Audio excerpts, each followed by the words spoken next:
seguridad sa eskwelahan at mental well-being ng mga bata. Ito ang ilan sa mga ipinupunto ng publiko na mas dapat pagtuunan ng Department of Education matapos ang school shooting incident sa Tacloban. Mas himayin pa natin ito kasama si DepEd Assistant Secretary for Governance and Operations, Roger Masapol. Magandang tanghali po sa inyo, ASEC. Ay magandang tanghali sa iyo, Cheryl, at sa iyong mga tagapakinig. ASEC, nakipag-ugnayan na ba ang DepEd dito po sa pamilya ng mga biktima at ano yung mga konkretong tulong na maibibigay ninyo sa kanila ngayon? Yes po, nung Martes po, agaran pong bumaba si Secretary doon mismo sa Tacloban at pagkagaling po sa airport, kaagad niyang pinuntahan yung mga nasa ospital at yung mga nakaburol na po at kinausap yung mga magulang at kinausap din yung mga bata na nandun pa sa ospital at nakabutin po ang DepEd through Secretary ng konting paunang financial assistance. Maliban din dyan po, kausap din po, nakipag-ugnayan po ang DepEd sa DSWD, sa DOH para po maging 100% po na libre yung hospitalization ng mga biktima na nasa ospital pa. At syempre nagpaabot din ng tulong sa buro at pagpapalibing yung LGU. At yung DepEd po, kaugnay po ng mga pangyaring ito ay nire-revisa po namin ang aming existing policy para hindi na po hopefully maulit tong mga nangyari recently dito sa ating pagsisimula pa lang ng ating klase. Pero nagkaroon din ba ng pagkakataon si Secretary Angara na makaharap yung guardian or parents nitong dalawang CICL po? Unfortunately, Cheryl, wala pong pagkakataon kasi under custody pa siya noon nung pumunta kami doon sa Tacloban nung Martes. Under custody pa siya ng PNP at nag-undergo ng questioning pa yung dalawang bata at hindi pa siya pwedeng makapakausap sa ibang tao. So baka po ngayong nasa MSWD na baka mayroon ng pagkakataong makausap ng taga-DepEd. I meant yung pong mga guardian or parents po nitong dalawang CICL.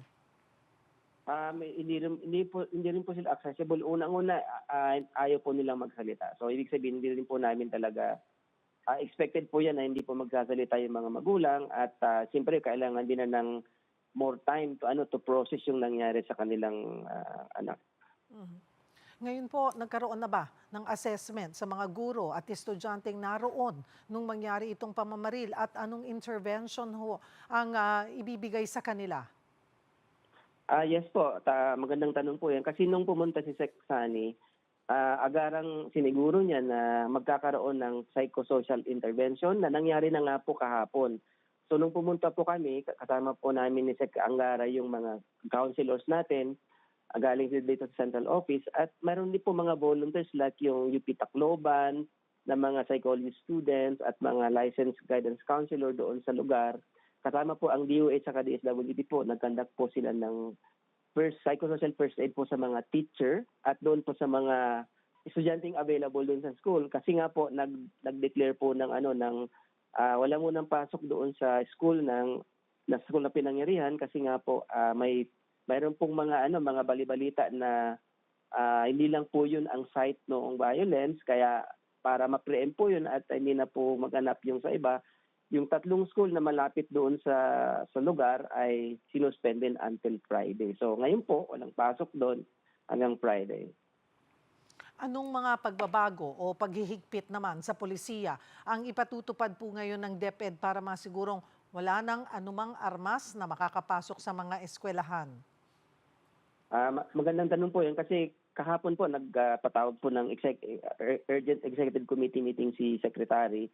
So pinag-usapan po namin yan at yun nga po, tingin namin mayroon na po tayong mga existing policy on safety, learner safety, school security, mayroon na tayong learning environment policy, pero tingin namin kailangan paigtingin ang pag-implement nito. Pangalawa, magsasagawa po ang DepEd ng massive school audit, especially on auditing the security and then perimeter fences ng mga schools para ma-assess namin ano yung pangangailangan ng school at magkano ang pwedeng mapondohan ng DepEd sa unang-una sa pag-hire ng mga security guards at pangalawa sa ilan ba yung standard ng security sa bawat size ng school kasi meron tayong mga small schools, medium school, large school and very large school. So medyo po may mga school na po na bumili na ng mga walk-through metal scanner at nakita ko kanina kasi dumaan ako sa isang school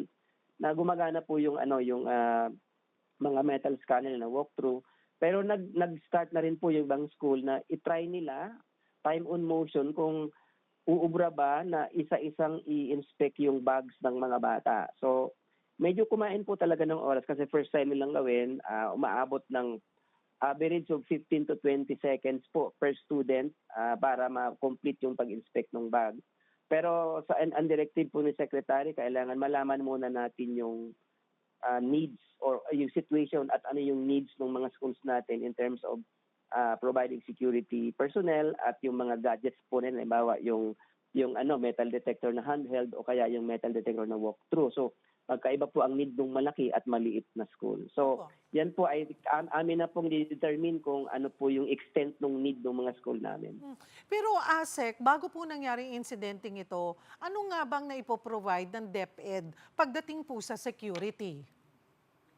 Lahat ng school naman po, mayroon pong mga security personnel. Okay. Pero ang karamihan dito, Ma'am Cheryl, is ito ay funded lamang ng halimbawa PTA o kaya ng school budget.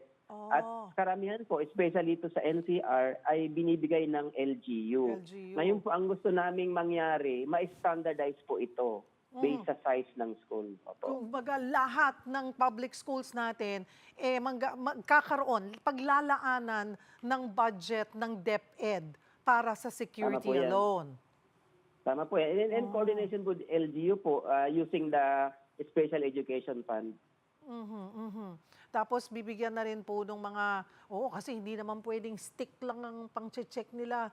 Mas lalong magtatagal po yan. So kailangan talaga yung mga metal detector, ano po? Opo. So gaano bilis na mapopondohan po ito o maipapatupad yung tighter security sa lahat po ng eskwelahan nationwide? May order na po ang aming kalihim na higpitan po ang security arrangement po sa mga schools natin. Lalo na po doon sa Tacloban po, talaga pong simula pa lang nung Miyerkules, after the incident, na medyo tinight na po yung security ng mga schools. And hindi lang po yun doon, nationwide po ito kasi alam naman natin may mga nangyayari din po sa ibang lugar. So, kailangan na po talaga nating ma-address yung ganitong klaseng need ng ating school na mabigyan ng agarang gadgets at personnel yung mga schools natin para masiguro yung kaligtasan ng buong school community at ng mga kabataan natin na habang nasa loob ng paaralan. Tinuturong ugat po ng krimen ang bullying. Paano ito tutugunan ng DepEd ngayong lalot uneven o hindi po pantay ang implementasyon ng Child Protection Committees? Well, yan po ang tinitingnan namin kung nasaan yung lapses doon sa implementation ng child protection, nasaan yung weaknesses at yun po yung aming paiigtingin yung pag-implement nito. At siguro naman siya rin, naniwala ka rin na this is a whole of society approach na po. Lahat po involved, especially po nakita namin, Cheryl, na mahalaga ang functional family kasi nagsisimula po talaga dito sa bahay at sa pamilya. So, madalas yung mga perpetrator natin, yung mga offender, madalas po karamihan ay dysfunctional yung family. So, gusto nating i-reignite yung role ng family sa edukasyon ng mga bata through our PTA, Parent Teacher Association, at yung bago naming nilaunch na Kaagapay program. Ang Kaagapay program, dito po dinidefine ng DepEd, ano po yung role ng magulang sa school para lang masiguro yung maayos na pag-aaral ng kanilang mga anak. Kailan po nilaunch itong Kaagapay program, ASEC? Ano po ito? February pa po ito ni-launch, Madam Cheryl. At so far, ay na-implement na po ito sa lahat po ng eskwelahan? Mas active, parang mas active participation, involvement ng parents po ito sa schools. Yes po. Yan po yung purpose niya na mabigyan ng role po yung parents through the siguro through the PTA or other organizations na involving parents po. So, nagkaroon na po tayo ng massive orientation ng policy, pero tingin ko kailangan po talaga magkaroon ng mga training sa mga magulang kung paano sila positibong makakapag-ambag sa kaayusan ng ating mga paaralan. Kulang na kulang rin po ang mga guidance counselors sa bansa. Ano po yung plano ng DepEd para ma-improve yung student counselor ratio sa mga pampublikong paaralan? Lalo't sinabi rin po ni Congressman Romulo na parang nakalagay na yun sa line item, parang pwede na daw ho kayong mag-hire ng additional parang 10,000 na counselor sa buong bansa. Tama po yun. Tama po kayo na mayroon po talagang kakulangan sa supply, Cheryl, ng guidance counselor. Previously, ang problema natin sa DepEd, may mga items tayo na regular license item, pero wala po talagang gustong kumuha kasi ang requirement masyadong napakataas. At kulang na kulang po yung supplies. Pero tama ka, ngayong taon mayroon na po tayong inaprubahan na 10,000 items at ito po ay ready, ongoing na po actually yung processing ng pag-hire. May process lang po talagang sinusunod based po sa ating Civil Service Commission at sa policy ng DepEd. Pero ito po mas mababa, mas pinaayos po yung qualification standards at tinaasan po yung salary grade ng mga mga guidance counselor. Ano pa yung mga kasalukuyang programa po ng DepEd laban nga sa bullying at sa school violence? Paano ninyo ito lalong paiigtingin ngayon? Yeah, so nag-issue rin po ang DepEd ng policy on the ensuring a safe and motivating itong ESLE, learning environment. Dito po nilatag ano yung mga standards ng school security. Nakalagay doon yung mga recommendation na pwedeng gawin ng school para ma-tighten yung security measures ng school. At nakalagay din dito yung mga standards sa mga classroom, sa mga palikuran at iba pa. Ito po lahat ay yung yung school infrastructure po at learning environment. Dito po nilatag ng ating bagong policy, yung DepEd Order number 6 series of 2026 po na binifine natin dito yung mga standards on safe and motivating learning environment. So, of course, kailangan ito sharing ng budget para ma-implement yung full gamut of the policy. But natutuwa naman kami kasi yung DDM saka yung ating Pangulo ay very supportive po sa pagbibigay ng additional budget po sa DepEd. Lalo na po yung mga classroom, additional teachers at yung feeding program po ng DepEd. Panghuli po, ano ang mensahe ng DepEd sa publiko at sa mga magulang na natatakot ngayon para sa seguridad ng kanilang mga anak? Base po sa instruction po ni Secretary Angara na gagawin po ng DepEd ang lahat ng kanyang magagawa at in coordination po sa mga partner agencies like the PNP, the SWD, DOH, lalo na po yung LGU na maibalik yung tiwala sa ating school system at maging kampante po yung mga magulang kasi po ginagawa po namin ang aming makakaya para ma-increase o ma-improve po yung security arrangements sa school, mabigyan ng tamang training yung mga teacher natin at mag-develop po ng mga drills and then mga protocols like may protocols lang po tayo nga, Ma'am Cheryl, yung sa earthquake saka sa fire, pero wala tayong drills and protocols sa active shooter, di ba? So, lahat po ng insidente na crimes, possible crimes, ginagagawan po ng DepEd ng mga protocols yan.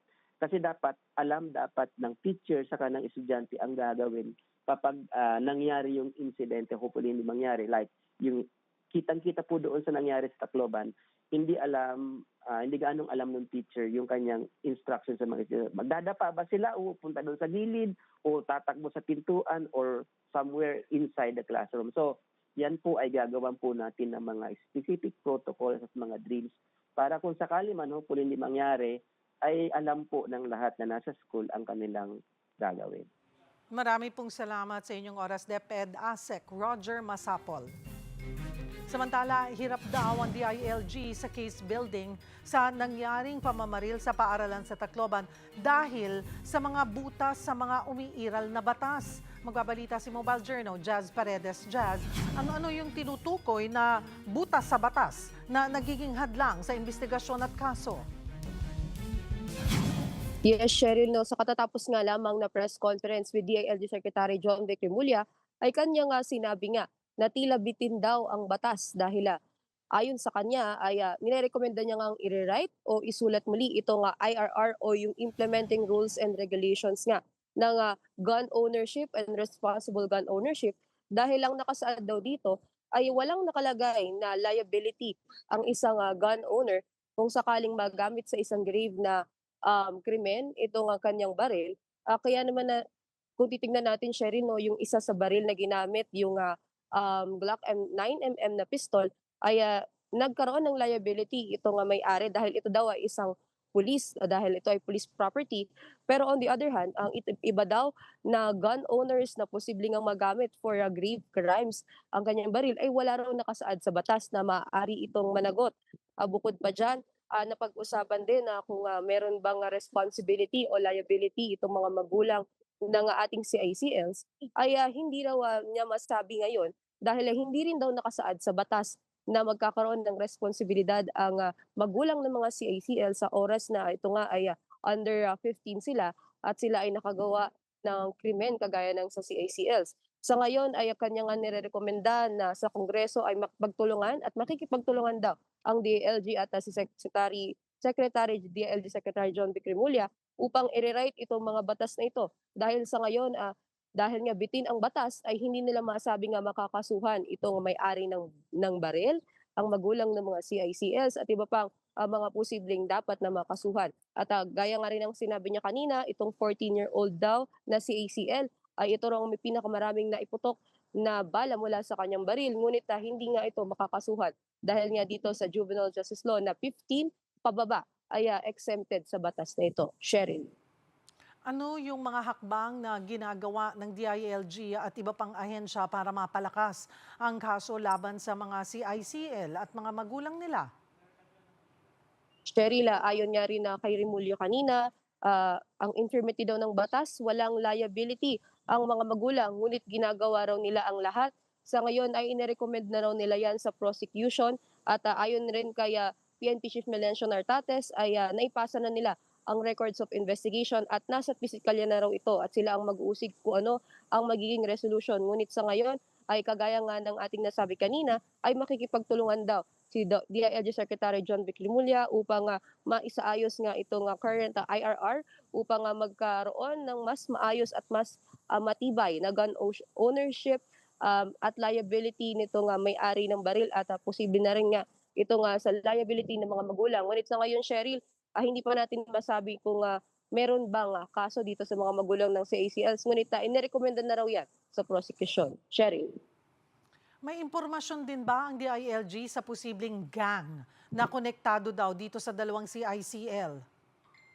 Cheryl, sa ngayon ay wala pa tayong natatanggap na impormasyon kaugnay dito sa gang na posibleng konektado nga dito sa dalawang CACL. Ngunit kung babalikan natin, ay isa yan sa sinasabing posibleng nag-udyok nga daw sa dalawang CACL upang gawin itong mass shooting sa Tacloban. Ngunit sa ngayon ay wala pa tayong natatanggap na impormasyon dyan at babantayan natin ang mga susunod na impormasyon na lalabas kaugnay niyan, Cheryl. Jazz, kumustahin ko rin yung fact-finding investigation sa pagkamatay ng dalawang Ateneo student athletes. Yes, Cheryl, nagpapatuloy nga ang fact-finding investigation ng CADG ngayong araw. At ayon nga sa impormasyon ni DILG Secretary John Vic Remulla, ay huling 2 araw na kahapon at we are assuming na huling araw na ngayon dahil ipapasa nila sa DOJ bukas yung kanilang records of investigation at yung kanilang ipa-file at recommendation na ipa-file na kaso. Sa ngayon, may mga nakita tayong ilang personalidad na pumasok sa tanggapan ng CADG kanina at ang nakukumpirma pa lamang natin ngayon ay isang former Ateneo player nga ang dumating. Kinila natin siya bilang si Dave Idolfonso, former Ateneo player. At sa ngayon, Cheryl, ang ating alalaman, ayon nga kay Remulla kahapon, ilang mga former Ateneo players na lamang at management from the management ng Ateneo na lamang ang kanilang inaantay para matapos yung kanilang report. Ngunit sa ngayon, Cheryl, dagdag ko na rin lamang ay nanawagan din ang kapulisan na mas pagpaigtingin daw ang mga safety standards ng eskwelahan ngayon ngayong malapit na yung pagtapos nitong investigasyon ng Ateneo. Ayon sa Philippine National Police, sila ay nananawagan sa mga mas mahigpit na hakbang sa mga estudyanteng lumalahok.